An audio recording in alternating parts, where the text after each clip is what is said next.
Après les 120 minutes disputées face au PSG dans la semaine, l'Olympique lyonnais était de retour au stade de Gerland samedi soir contre Sochaux, sans Lisandro, touché au mollet et absent 3 semaines, mais avec Claude Puel confirmé par Jean-Michel Aulas. Sans son Argentin, Lyon s'est imposé 2-1, une victoire sans la manière, un paradoxe déjà vu cette saison. Mais quand l'OL joue bien, comme face à Saint-Etienne ou Paris, l'OL perd. Contre Sochaux, les hommes de Claude Puel ont donc gagné, mais ils ont souffert, concédant beaucoup d'occasions. Il faut qu'on soit plus concentré dans l'aspect défensif, parce que c'est vrai que si à chaque match on prend un but, c'est pas évident, mais ça ne concerne pas seulement les défenseurs, ça concerne à tout le monde. On a du mal à garder, on va dire, gérer notre avance. Donc le problème, il est toujours le même. Ça, on essaye toujours de trouver les solutions. Et pour disputer ce 5e match en 14 jours, il a fallu puiser dans les réserves. Toulalan, Makoun, Sissoko, Delgado et donc Lisandro blessés. Il a fallu s'appuyer sur les jeunes du centre de formation, Maxime Gonalon, Clément Grenier et Alexandre Lacazette, buteur décisif face à Sochaux. Ils apportent, on le voit, leur fraîcheur, leur générosité, mais c'est important de leur donner des temps de jeu. Et même si on est dans une situation qui est un petit peu difficile, c'est d'autant plus costaud de leur part de répondre présent. À peine ce succès digéré, l'OL se tourne vers la Ligue des Champions, un déplacement à Benfica mardi soir qui peut en cas de succès se révéler décisif pour la qualification en 8e de finale. On sait ce qui va nous attendre. À la fin du match ici, il y a eu peut-être des altercations entre certains joueurs. Donc c'est sûr qu'au retour, connaissant leur caractère, c'est un grand club aussi, ils vont vouloir nous gagner, se rassurer chez eux. Et malgré la victoire, les supporters ont une nouvelle fois réclamé la démission de Claude Puel.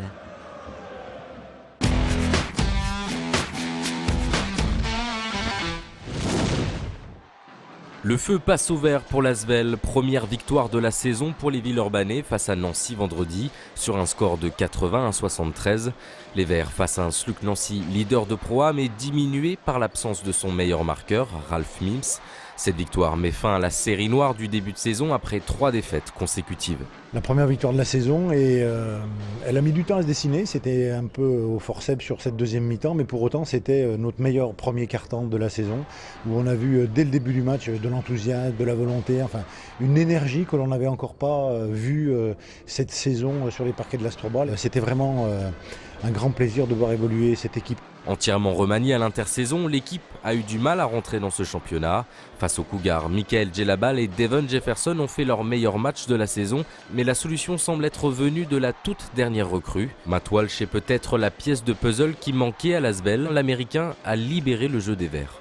L'arrivée de Matt a aussi, je pense, redonner du dynamisme à toute l'équipe parce que c'est un joueur qui, comme je l'avais dit avant, bouge, crée des choses pour ses partenaires et je pense que ça a emmené un peu le reste de l'équipe. Maintenant il faut continuer, on ne peut pas s'arrêter là et on sait que notre calendrier est très épineux. Désormais 11e au classement, l'Asvel se déplace la semaine prochaine à Cholet pour la 5e journée de Pro A. Cholet, co-leader du classement après sa victoire contre Vichy. Le CS Bourgoin-Jallieu tombe à la dernière place du top 14 après sa lourde défaite 41-24 du côté de Castres samedi après-midi. Malgré 3 essais inscrits par Labrit, Toulouse et Thian, les Bergalais encaissent 6 essais et donnent le point du bonus offensif à leurs adversaires. Handicapés par de nombreuses blessures, les hommes d'Éric Catino ont raté leur première période, 22-3 à la pause, mais ont prouvé qu'ils avaient de la ressource pour gêner les Castrés en seconde période. Malgré tout, cette défaite conjuguée à la victoire d'Agen sur La Rochelle met Bourgoin dans une position très inconfortable au classement. 11 matchs, 9 défaites pour seulement 2 victoires. Les hommes du nouveau président Tourtoulou n'ont plus le choix. Ils doivent réagir et gagner des rencontres. Et même si ce ne sera pas facile, cela commence dès ce jeudi au Stade des Alpes face au leader Toulouse.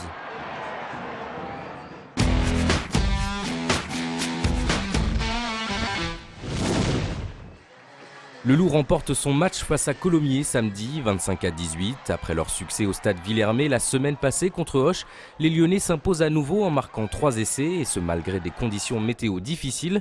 Ils prennent aussi la tête du classement en engrangeant un point de bonus offensif.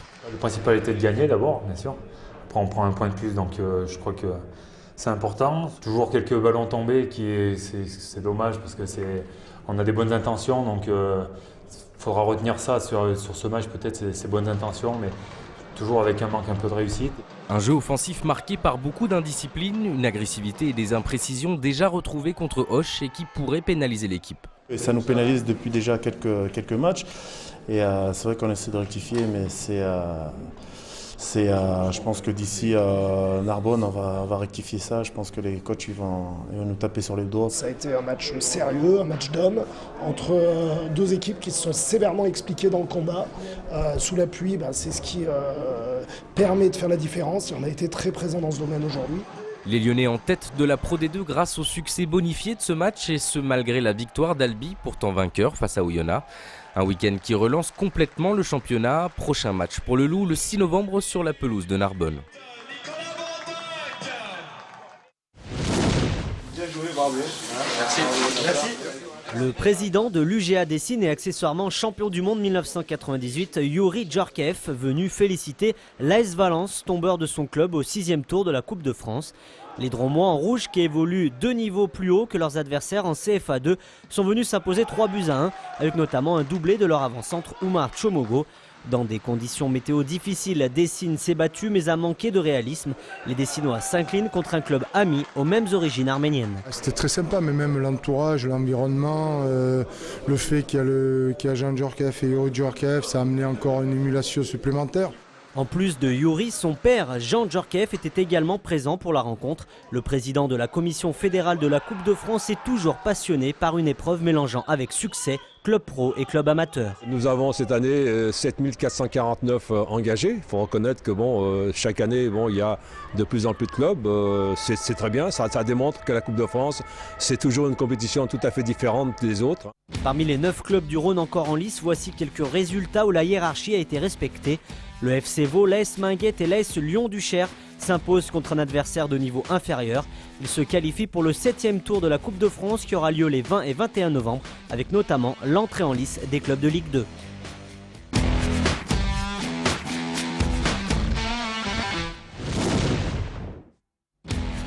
Dans l'agenda des sports de cette semaine, rugby en top 14. Bourgoin affronte le Stade Toulousain jeudi, le dernier contre le premier du classement. 16 000 personnes sont d'ores et déjà attendues. Coup d'envoi de la rencontre au Stade des Alpes à Grenoble à partir de 21 h.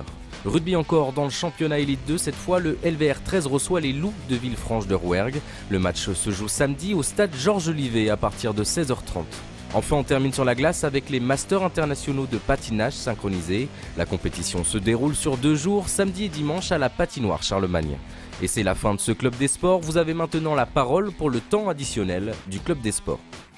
Je dédicace ce match à ma fille Jennifer qui est en train de travailler pour Équité à Lyon. Dédicace à Rémi Grosso, dit 1 minute, et dédicace à la famille Masso. Je dédicace à Noémie, vive le sport sur TLM.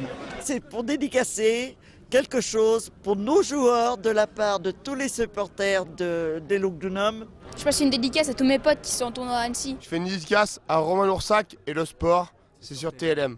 Je voudrais dédicacer ce superbe match du Loup Rugby à Morgan Balèvre. Alors une petite dédicace pour mon fils Aaron et le sport c'est sur TLM.